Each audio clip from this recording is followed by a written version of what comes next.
Hi, my name is Sally Gimmon. I'm the owner of the trustisyou.com and a podcast called Stop Paying Capital Gains Now with an exclamation mark. I want to talk to you about why I found out about the Spendthrift Trust and what it does for all kinds of people.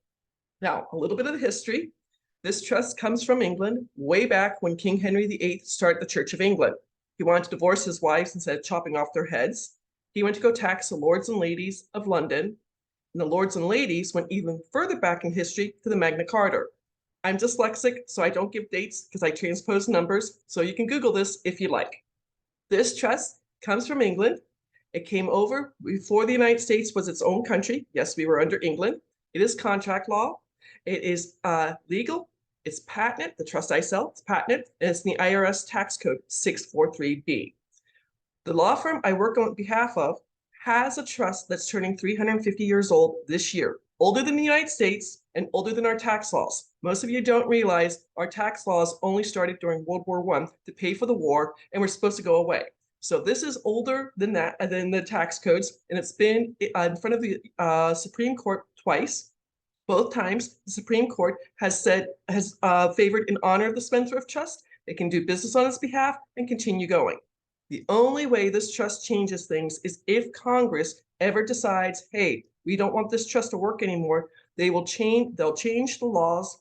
Anyone before the change in the law, it's a contract, they can't break it. Anybody after the change in the law, I'll just be a real estate investor and a crypto investor. I'm okay with that. So a little bit about this trust. 97% of the trusts in the United States are revocable trusts. That's what is called a family trust. Lawyers, CPAs, and others talk about this. It's only designed to avoid going through probate when you pass away, and then it dissolves. No other business can be done in it, and all the money in the trust gets divided out to all the heirs. This is not your mom and dad's trust. This trust is the same trust the Rockefellers use and the US presidents and others use. Now, this trust is going to save you, besides being legal, patented in the IRS tax code. That's three things. So it's going to save you in three ways. It's going to save you on federal taxes. We'll get to that in a minute. It's going to keep your information 100% private. And because you own nothing but control everything, you're going to pay no judgments if you get sued. In the United States, the statistic is 1 in 3 people will be sued. And if you're a real estate investor, they say it's more like 1 in 2 people. So you're going to pay no judgments if you get sued. Now, the Spendthrift Trust is legal, patented in the IRS tax code. The overall topic is a Spendthrift Trust. I split it in half. There's a business trust for 1099 income earners. I don't care if you are an affiliate marketer, you're a real estate agent, you are running your own shop or anything else like that. I run 3 online businesses through my business Spendthrift Trust. When you have the business Spendthrift Trust, you will save over 70% on your federal taxes year after year after year after year legally. No wonder I'm working with car salesmen, real estate agents, business brokers, and others saving their federal taxes year after year after year. I just sold a trust to a gentleman who sells light fixtures. I didn't know there was so much money in selling light fixtures. Good for him. The beneficial trust, that's a business trust. The beneficial trust is for investors. You could be any kind of investor. I am a real estate investor. I do crypto bot. I also have a little bit in options a friend of mine does for me.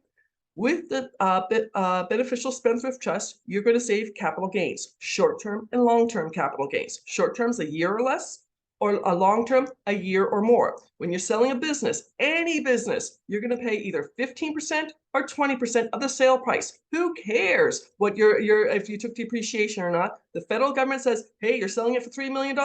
We're taking our cut right off the top. Or have the Spendthrift Trust.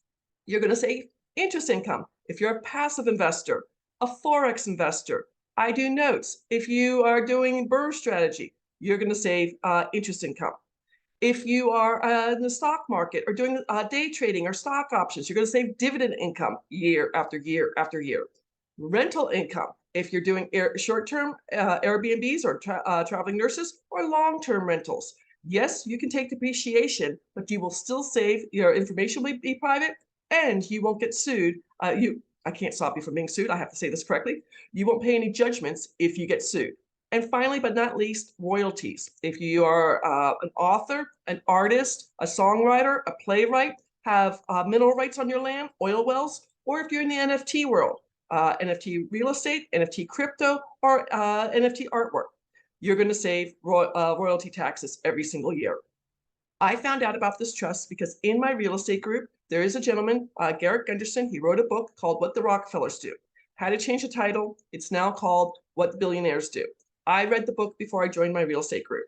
Back in July of 2020, I took down a deal of the week. It was a contract for a reverse mortgage bank-owned property. I bought it for $20,000. It was going to go to auction for $50,000. Yay, Sally! I'm going to save that. I'm going to make $30,000 in the spread. Except July 2020 is the middle of COVID. All the courts are shut down, and I had 13 months to wait for it. So I went back to that book and I scoured it. I Googled, I called, did everything else. I found the private law firm that has the patent on this trust. It's patented. That's important. Most of these trusts out there are not patented and it could pierce the veil. I found the patent on this trust. I started the trust in September of 2020. Bought it in July, started in September 2020. Very simply, it was in my LLC, the property.